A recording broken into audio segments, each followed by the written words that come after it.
Estimado profesor, muy buenas noches. Le saluda Guillermo Gallegos, integrante del Grupo 7, en el cual nos toca hablar de la transacción y del mutuo disenso como medios extintivos de obligaciones.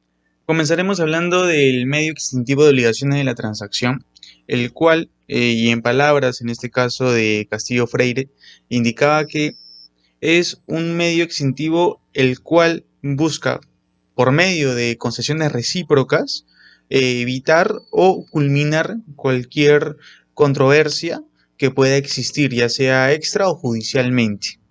Ahora bien, existen diversas características, efectos, su formalidad, la cual la iremos viendo en el curso de este video. Como características primordiales tenemos básicamente dos, que son en realidad las principales que se dan en la transacción. La primera es que se dan las concesiones recíprocas, en la cual las partes ceden algo a fin de acabar con este conflicto en el cual se versa la transacción. Y seguido de esto tenemos lo que se da sobre, y esta es la segunda característica, sobre asuntos dudosos o litigiosos en base a derechos patrimoniales. Sin embargo, cabe recalcar que también hay ciertos derechos con los cuales se puede transigir que no son netamente patrimoniales. Por ejemplo, yo transo con mi voz porque soy representante de una marca, o de mi imagen, mejor dicho, porque soy en este caso y soy representante de una marca, por ejemplo, como tenemos artistas, tenemos figuras de diversas índoles que prestan su imagen y a cabo de eso se hace un contrato, ¿no? En el cual él o esta persona está obligada a hacer una cierta, por ejemplo, una propaganda, un comercial. De esa manera también se puede transar en este caso.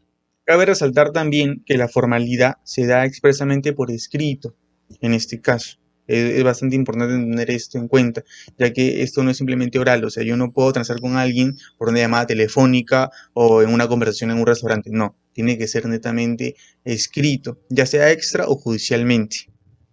Seguido tenemos los efectos de la transacción, los cuales, si bien es cierto, no están estipulados en la norma como tal, sin embargo, por el tipo de medio extintivo es que se dan. La doctrina, así en este caso, lo podría ver. Son tres, es vinculatorio, declarativo y extintivo. Como su nombre lo dice, vincula a las partes por medio de este contrato. Declarativo porque hay una expresa voluntad de querer transar y extinguir lo que es la controversia o el conflicto que se esté dando. Y por último, lo que viene a ser extintivo, como su nombre lo dice, por lo mismo que extingue este conflicto, lo elimina para de esa manera que ambas partes puedan ser beneficiosos. También, y esto es un pequeño dato, recuerden que si no hay concesiones recíprocas, no hay transacción. Tienen que haber sí o sí concesiones recíprocas para que se pueda generar esta transacción.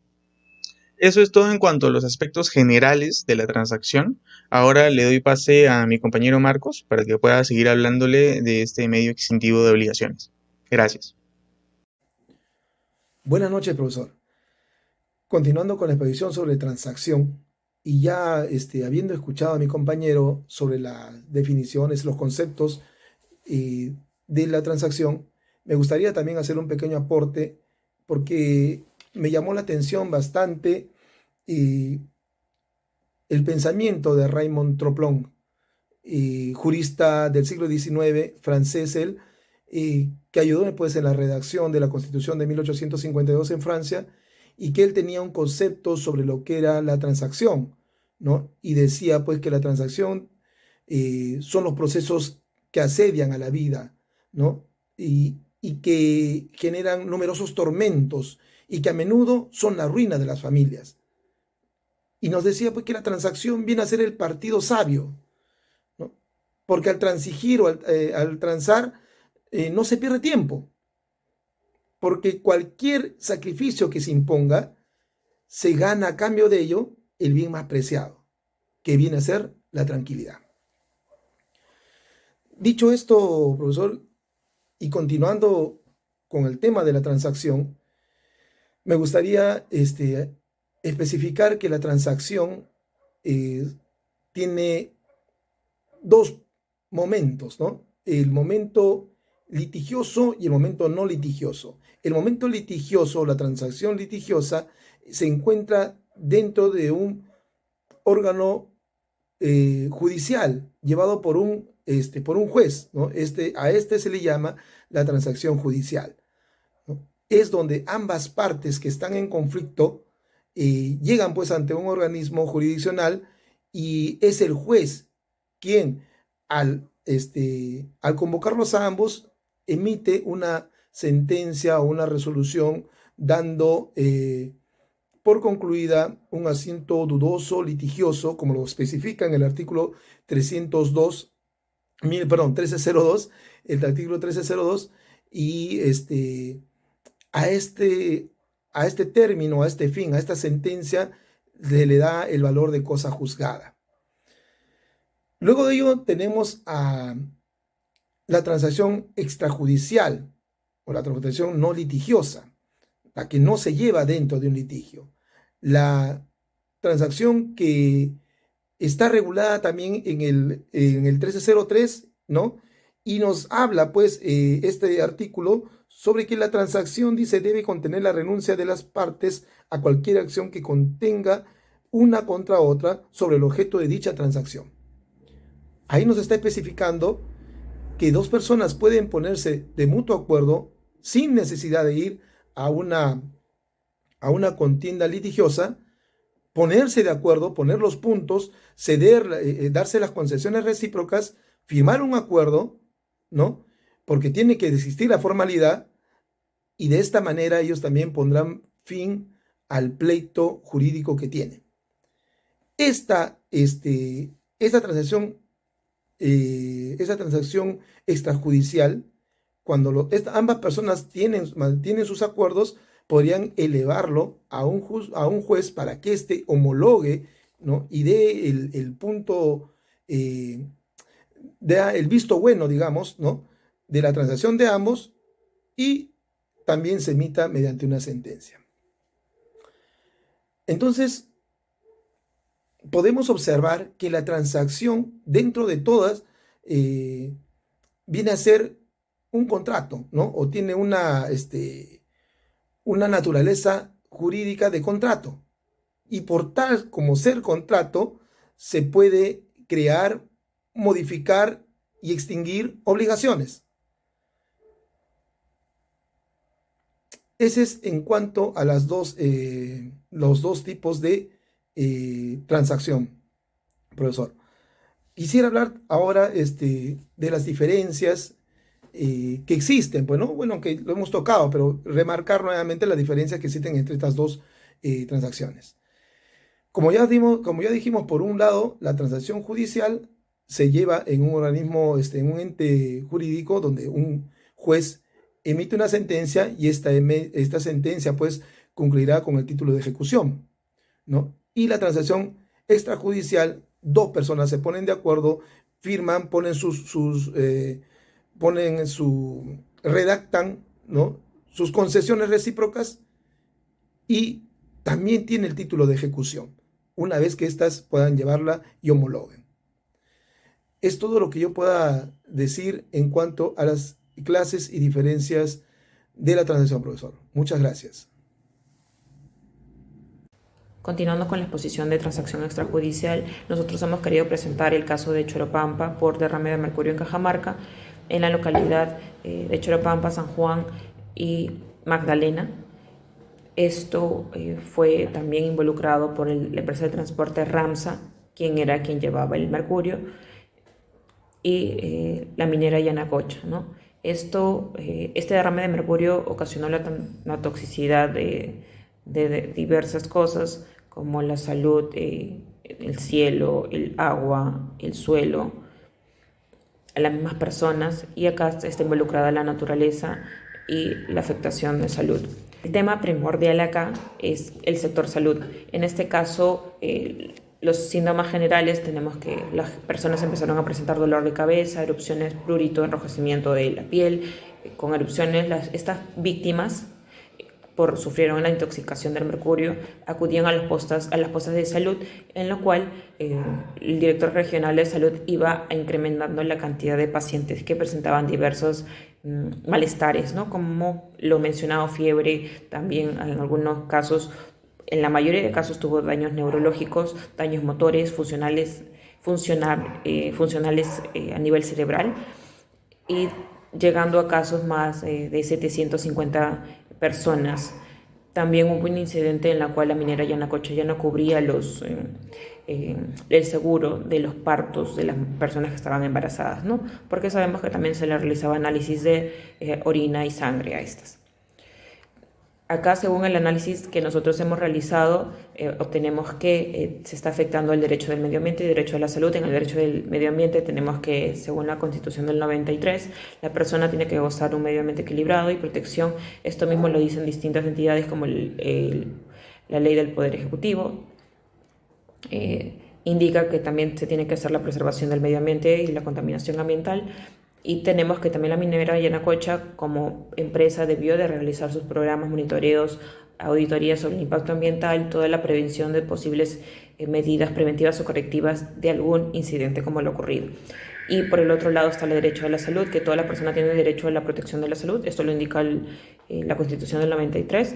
Y entonces sabemos que para este caso tenemos la responsabilidad penal, civil y del transportista. En la penal es regular los delitos contra los recursos naturales que se había afectado acá en el medio ambiente, también los delitos contra la vida, el cuerpo y la salud, las infracciones propias de lo ocurrido a la población. En la responsabilidad civil encontramos que tienen un daño indemnizable por dolo o culpa. También vemos que en el derrame de mercurio tiene que haber una indemnización por el daño a la salud sufrida. Y la responsabilidad del transportista, que sí se encontró, también pagó una pena privativa de la libertad. Era empleado de Ramsa. Y sabemos muy aparte que la responsabilidad administrativa y civil era aparte. Acá el tema primordial es la transacción extrajudicial, donde se presentó dos tipos de transacción extrajudicial, uno con la municipalidad, el cual recibió 2,5 millones con las mejoras de las calles, postas, todo lo que quisiera implementar o mejorías en la localía, y por otro lado se realizó los convenios de transacción extrajudicial con los pobladores, el cual era darles una cantidad de dinero que era de 2.500 soles a más. He visto casos de 250.000 soles por tener hijos mayores en universidad menores. Eso, la indemnización iba a ser de acuerdo a la cantidad de cada caso, ¿no? Se evaluaba. En estos daños a la salud vemos también que dentro de las personas que estaban en los acuerdos había un menor de 15 años. Sabemos que es un incapaz absoluto, entonces necesitaba de un representante, en la cual solamente se tomó el tema de sus padres sin saber qué daño posterior iba a tener el hijo. Pero acá lo más importante es que en la transacción extrajudicial se presentó que había un problema, porque habían cláusulas donde no te permitían ejercer tus derechos. En este caso, todos los pobladores que firmaron renunciaban a la acción civil, penal o administrativa de cualquier otra índole que pueda causar una impugnación de la transacción que habían firmado. Entonces, sabemos que estas transacciones afectan también la tutela judicial efectiva y el debido proceso.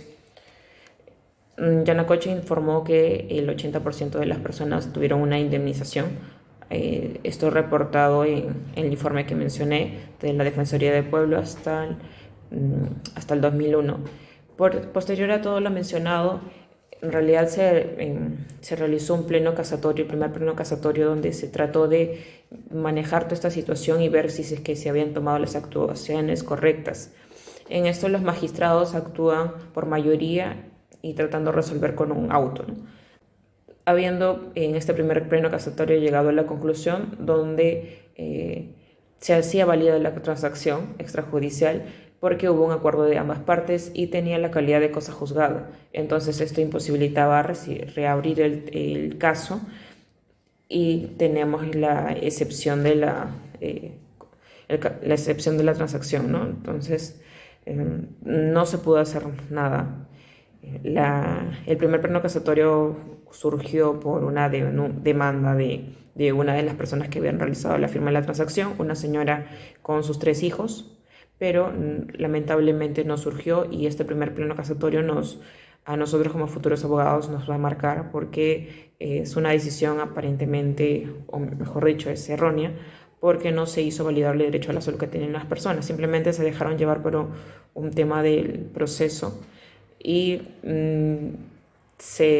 no se interpretó bien si era cosa juzgada. Entonces, porque ahí para este caso pudo existir la nulidad, anulabilidad e ineficacia del proceso. Este primer pleno casatorio tuvo digamos que se modifica, se reabrió y se obtuvo un noveno pleno casatorio donde se empezó o se dijo que se puede advertir como magistrado que está el efecto de la anulabilidad, que pueden ellos intervenir para indicar que no se está llevando el debido proceso o puedan ver el tema si es que hay un vicio y una concesión recíproca y todo eso, ¿no? Simplemente se trató de mejorar lo indicado por el primer pleno casatorio, dando más pie o hincapié a que los magistrados o todos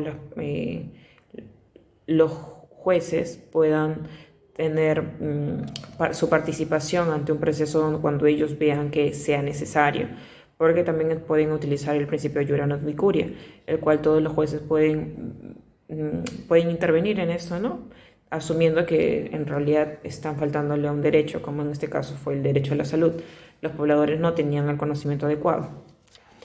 Sabemos muy bien que la cosa juzgada es un mandato de sentencia. Entonces, no podemos decir que hay una cosa juzgada en este caso, porque la transacción extrajudicial simplemente no tiene cosa juzgada y va a tener efecto de cosa juzgada cuando interviene en la homologación de la transacción, como lo indica nuestro Código Procesal Civil, y en ese efecto es que puede intervenir, ¿no? Cuando hay un incumplimiento de una transacción judicial. Eso es todo. Voy a dar paso a mi compañero. Buenas noches, profesor. Mi nombre es Emelin Fuentes Hernández y a continuación le voy a hablar sobre el contrato de mutuo disenso. El mutuo disenso no opera en las relaciones obligacionales en las que solo una de las partes se encuentra obligada con la otra. Pues aquí la extinción que por acuerdo de partes de dicha obligación sería una condonación. Solo es posible que se configure el mutuo disenso cuando se ha perfeccionado un contrato bilateral. El mutuo disenso es un modo de extinción de las obligaciones.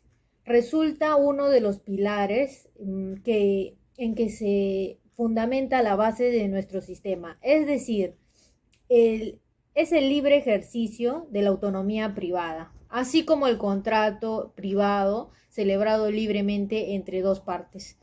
Según algunos autores, Roberto Maradiague Ríos, el contrato de mutuo disenso vendría a ser la resiliación que importa un desacuerdo de convenio realizado entre el deudor y el acreedor, en tanto en vínculo obligacional creado por ellos no se ha ejecutado íntegramente, siendo el efecto principal por la extinción de la obligación. Si el disenso afecta derechos de terceros, no sería eficaz. En vez, según Felipe Osterlin Parodi, el mutuo disenso no es otra cosa que un consentimiento contrario al que antes se prestó, en virtud del cual las partes en ejercicio de la autonomía de la voluntad lo dejan sin efecto. Sin embargo, Rómulo Morales Herbias nos dice que es una resolución consensual o convencional, en el sentido que es el contrato en el que las partes disuelven un precedente contrato, liberándose del relativo vínculo. Según la legislación peruana, el contrato de mutuo disenso nos podemos basar para ello en el artículo 1313, que nos dice que por mutuo disenso las partes se han celebrado un acto jurídico, acuerdan dejarlo sin efecto. Se perjudica el derecho de tercero, se tiene por no efectuado. Se sustenta también en el artículo 1317 del Código del 36, con origen en los artículos 2272 y 2272 y 2273 del Código 1852. Este no es un modo genérico de extinción de las obligaciones. es simplemente el convenio entre las partes para revocar de común acuerdo un adoptado anteriormente y extinguir en esta forma la prestación o prestaciones correspondientes. Las características del contrato de mutuo disenso. El mutuo disenso es un contrato liberatorio, no crea, sino que extingue obligaciones. La extinción que faculta el mutuo disenso tiene fuerza obligatoria. Su objetivo es lograr la condonación, como dije anteriormente, recíproca y correlativa. El mutuo disenso no es un contrato gratuito, ya que la remisión o condonación tiene como contrapartida la remisión que a su vez nace la otra parte. Además, el mutuo disenso está alejado de toda formalidad por ser eminentemente consensual. Buen día, profesor. Mi nombre es Sarita Nacimiento y comenzaré mi exposición hablando sobre la irretroactividad del mutuo disenso. Si bien el mutuo disenso es un negocio jurídico resolutivo bilateral cuyos efectos operan hacia el futuro en el ámbito contractual, podría actuar el ex tunc en caso las partes opten por ello y siempre y cuando no se perjudique el derecho tercero. ¿Pero qué es el ex tunc? El ex tunc es retrotraer la acción que produce efectos desde el momento en que el acto tuvo su origen. Vamos a dar un ejemplo de ello. Hugo vende una computadora a Juan. Para ello, pactan y firman un contrato donde Juan se compromete a pagar la compra de la computadora en armadas y Hugo se compromete a entregar la computadora a la firma del contrato. Al pasar el tiempo, los meses, Juan decide hablar con Hugo y deciden ambas partes dejar sin efecto el contrato y firmar un mutuo disenso del mismo, donde Hugo se compromete a devolverle el dinero a Juan y Juan se compromete a entregar la computadora. En este caso, Hugo tendría nuevamente la calidad de propietario, aunque no tenga de repente la posesión del bien aún. Y Juan adquiriría la condición de poseedor precario hasta que devuelva la computadora del bien a Hugo. Cuando se trata de contratos con efectos traslativos, como hemos indicado, al resolver el contrato por mutuo disenso en forma automática, queda sin efecto el título de adquisición del adquiriente, como hemos indicado en el ejemplo anterior. Pero cabe precisar lo siguiente, que el mutuo disenso en el derecho de familia, su carácter es absolutamente irretroactivo. Esto se da cuando queda consentida y ejecutoriada la resolución que aprueba la separación convencional o el mutuo disenso. Prosiguiendo con la exposición, ahora hablaré sobre la ineficacia del mutuo disenso cuando perjudica el derecho a un tercero. No basta que exista un mutuo disenso y un tercero con derechos adquiridos por una de las partes, sino que debe existir un daño a este tercero como consecuencia de la existencia de la relación jurídica. Vamos a dar un ejemplo de ello. María y Rosa firman un contrato de compra-venta donde Rosa le transfiere la propiedad a María, quien se obliga a pagar el precio de venta. Luego de esto, María solicita un préstamo a Pedro después de haber realizado la compra-venta y con quien firma un contrato de mutuo con garantía hipotecaria sobre el bien que recién le ha comprado, ¿no?, a María.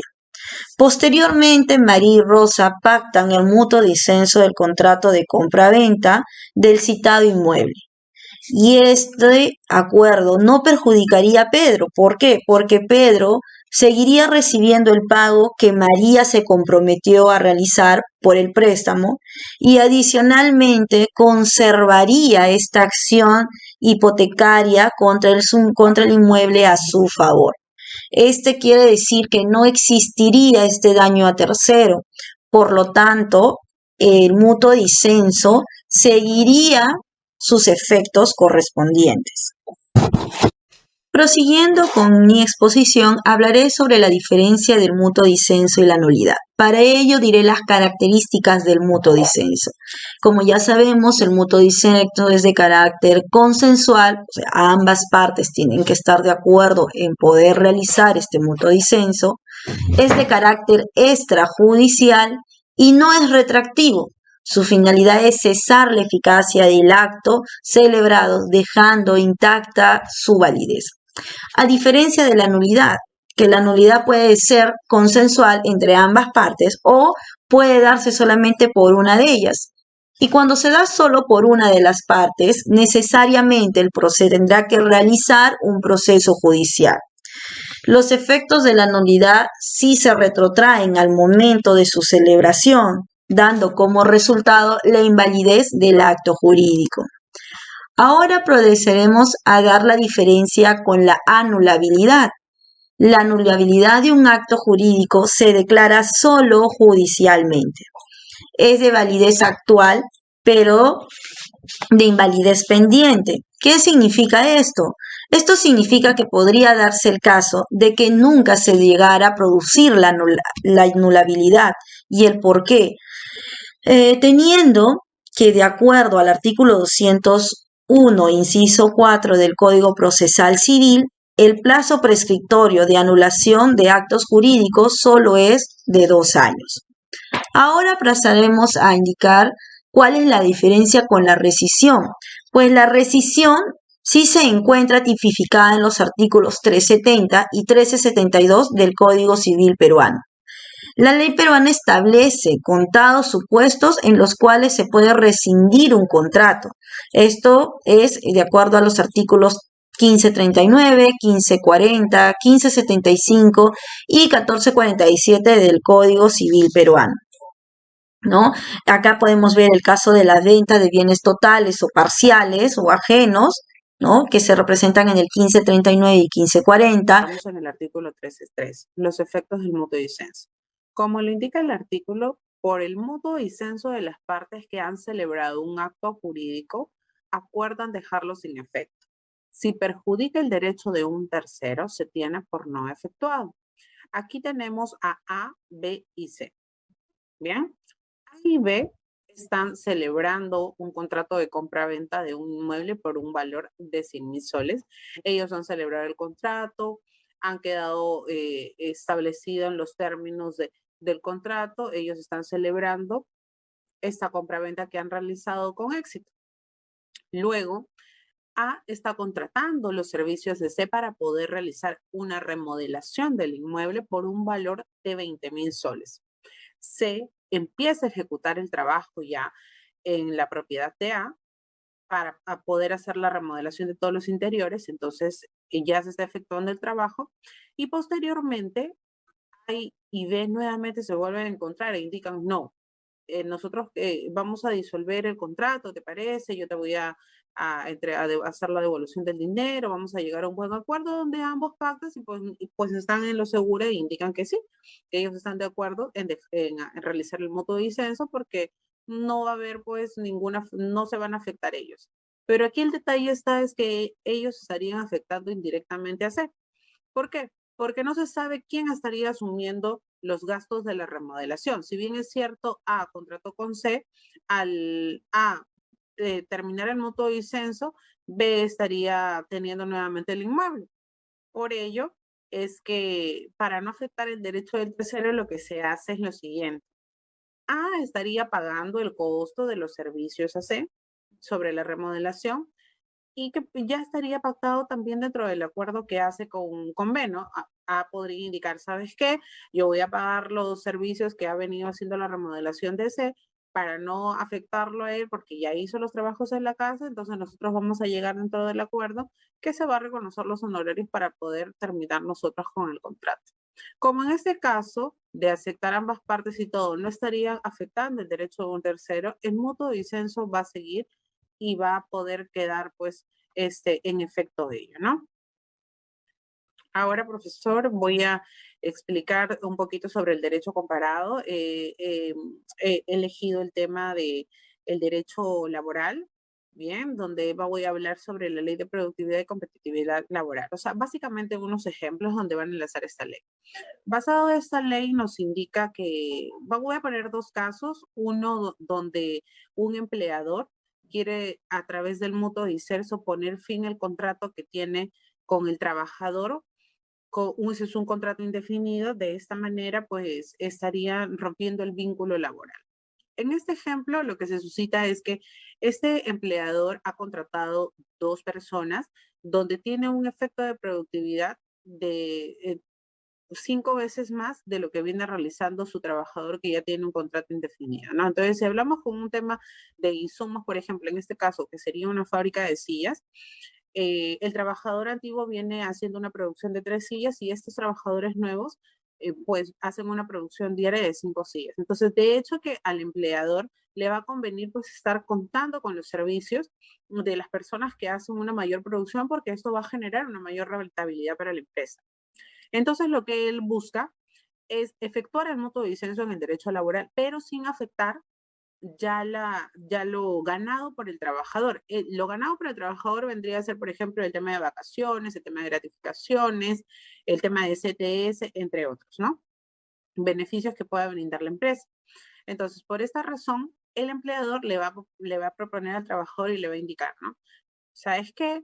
Yo quiero, pues, terminar el vínculo laboral contigo. Yo sé que tú tienes un contrato indeterminado. Vamos a llegar a un acuerdo económico que no afecte tus derechos como trabajador, que no te pueda, que vas a tener una compensación que no te afecte en nada a ti y que pues va a ser compensado.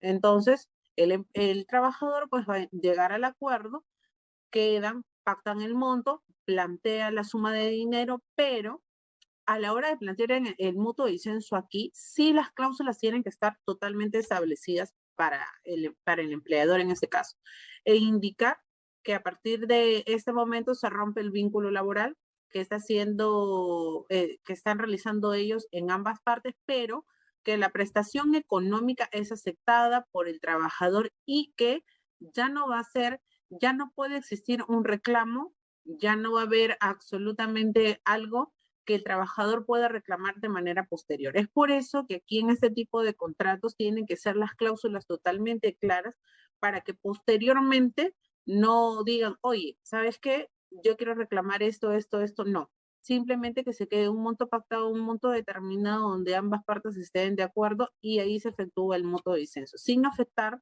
ningún tipo de derecho. Caso contrario sería lo siguiente.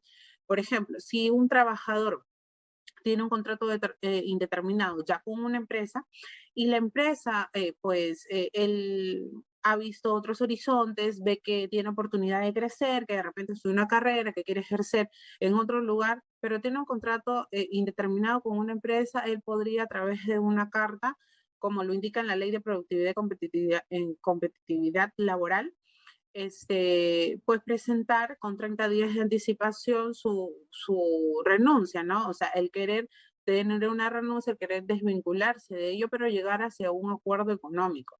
Entonces, él se sentaría con el empleador y le indicaría, no sabes qué, yo quiero hacer una renuncia, tengo un contrato terminado, quiero que se me paguen todos mis beneficios, todo de acuerdo a lo que es la ley para poder irse a otro lugar. Entonces, sin afectar en este caso al empleador, porque de repente el empleador va a tener el plazo de los 30 días para poder buscar otra persona que lo pueda reemplazar y esa plaza no se pueda quedar vacía porque ahí estaría afectando directamente al empleador. Supongamos que si no encuentra un reemplazo, el empleador de hecho que no lo va a dejar ir. ¿Por qué? Porque justamente no ha encontrado ningún reemplazo y estaría perjudicándolo a él, ¿no? Entonces, ellos pactarían un tiempo necesario para poder efectuar el mutuo disenso con las cláusulas establecidas, con las prestaciones económicas correctas para poder hacerlo. Entonces, una vez acordado todo ello, pues el mutuo disenso quedaría efectuado. Ahora estamos hablando del mutuo disenso en el derecho de familia. El mutuo disenso en el derecho de familia, bueno, estamos hablando sobre una netamente sociedad de gananciales. En la sociedad de gananciales, una vez que se efectúa el matrimonio, automáticamente todos los bienes adquiridos a partir de ese momento, previo los acuerdos que ellos realicen, se van a sumar para ambos. En el momento de que ellos terminen la relación, pues simplemente estarían efectuando el mutuo disenso de la sociedad de gananciales y repartido un 50-50, ¿no? Si tienen una casa, pueden decidir vender la propiedad, repartirse la 50-50, o como de repente una de las partes decide quedarse con el inmueble, pues la otra daría la prestación económica para poder hacer la compensación del pago, ¿no? Al igual que sería en el caso que hay un vehículo, en el caso que tengan ellos un fondo de dinero acumulado, también tendrá que repartirse de esta forma. De llegar a este acuerdo de ambas partes, pues también se estaría efectuando el mutuo disenso sin más tipo de complicación, porque todos estarían de acuerdo con lo pactado, con lo indicado, con lo propuesto, bajo los términos y cláusulas que estaría estableciendo el contrato. De esta manera, pues posteriormente no existiría ningún tipo tampoco de reclamo ante ya lo firmado y celebrado por ambas partes. Muchas gracias, profesor.